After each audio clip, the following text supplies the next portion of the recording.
This adventure park outside Melbourne normally buzzes with thousands of happy children. On busy days, I kind of cap it at about 3,000. That's enough. With more than half the nation's population locked down, this park will be shut until well after this month's school holidays. Michael Savage says it feels harder than 2020, without the stimulus to help businesses survive.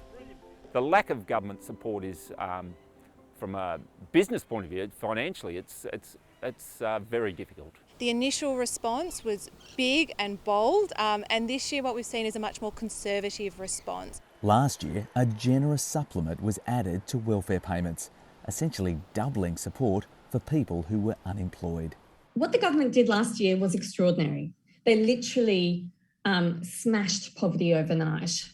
Dr Jackson says the federal government spent over $300 billion supporting the economy last year. Almost a third of that went on the wage subsidy JobKeeper. With the disaster payments, for example, as a way of comparison, we've only seen $5.1 billion spent. Since the taxpayer-funded disaster payments began in June, people in New South Wales have received $3.6 billion. Victorians, almost $1 billion.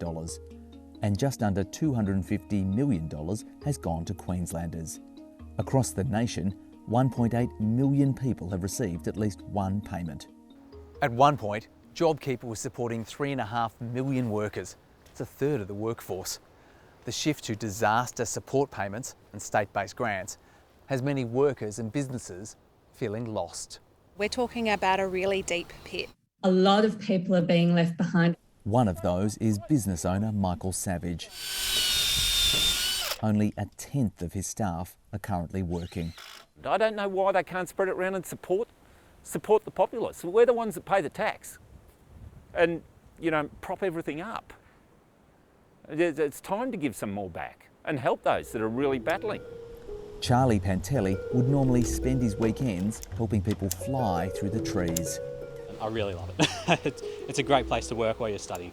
Now he's grounded. I was getting, $240 a week-ish. It just didn't cut it. At $750 for those who've lost more than 20 hours of work a week, the disaster payments are as generous as the JobKeeper scheme. But people receiving any other welfare payments were initially excluded. Sadly, what that has meant is that we have a two-tiered system of support. Some people are getting it, some people aren't.